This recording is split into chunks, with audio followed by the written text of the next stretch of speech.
वालेकुम दोस्तों, रात बारिश जे करे जेकी सूरत हाल आहे हींअर सब्ज़ी मंडी में अचण थियो, हीअ सूरत हाल आहे। ऐं ॾाढो इंतज़ामिया खे गुज़ारिश आहे त हिते सॼो शहर आहे, हीउ हब आहे, शहर सॼे जो हब आहे। ऐं हिते माण्हू अचे थो ख़रीदारी करण लाइ, फ्रूट जे लाइ, सब्ज़ी जे लाइ। ऐं वॾा वॾा मेडिकल स्टोर बि हिन पासे आहिनि। त हिते जेकी सूरत हाल आहे त हींअर तक़रीबन 5-6 इंच पाणी बीठो आहे। त इंतज़ामिया खे हिन मामले ते तहरीक वठणु खपे, छो त मौसम जेकी आहे हींअर बरसाति वारी आहे। ऐं मे बी जेको आहे सो अॼु वरी बरसाति पए त ॿिए हंधि त पाणी बिल्कुलु आहे, हुनजो एतिरो इशू न आहे। पर हीअ सॼी मार्केट आहे, हब आहे, ऐं सॼे माण्हुनि जो अचणु वञणु आहे, हिते सॼी दादू जो अचणु वञणु आहे। त काइंडली हिन खे जेको आहे सो थोरो तवजो कयो वञे।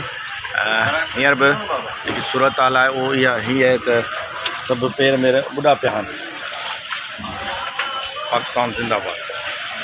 अस्सलाम वालेकुम दोस्तों, चंद ॾींहं अॻु में जेको आहे सो दादू जेम खाना में स्विमिंग पूल जो इफ़्तिताह थियो। काफ़ी सारनि दोस्तनि उन ते एतिराज़ात रखिया हुया त अमीरनि लाइ ठाहियो आहे, ग़रीब काॾे वेंदा। यकीनन दादू वासी कलंदराना तबियत जा मालिक आहिनि ऐं अल्लाह साईं उन सभिनी ग़रीबनि जी ॿुधी। हिन वक़्तु जेकी सूरत हाल आहे उहा आहे त पूरो दादू जेको आहे सो स्विमिंग पूल वांगुरु हर जॻह ते पाणी मौजूदु आहे। ऐं अमीर त छा, पर हींअर ग़रीब बि आराम सां एंजॉय करे सघे थो।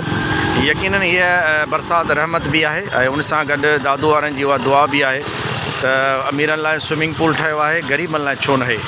त मालिक साईं जी महिरबानी आहे, उन जे तरफ़ां जेको आहे सो दादू वासियुनि ते स्पेशली रहम कयो आहे। हीअ स्विमिंग पूल आहे, ॾिसो पिया हीअ नौजवान विझनि पिया, जेॾा केॾा फिरंदा घुमंदा फिरंदा वतन था विझनि पिया। ऐं जंहिं दोस्त खे एंजॉय करिणो आहे हिन मौसम में एंजॉय कनि। ऐं घणा ॾींहं ताईं मौसम कान हलंदी, पर उन सभिनी खे बहरहाल जेको आहे सो मुफ़्त में स्विमिंग पूल मिली वियो आहे। ऐं दोस्तनि जी दुआ क़बूल पइजी वई। पाकिस्तान ज़िंदाबाद।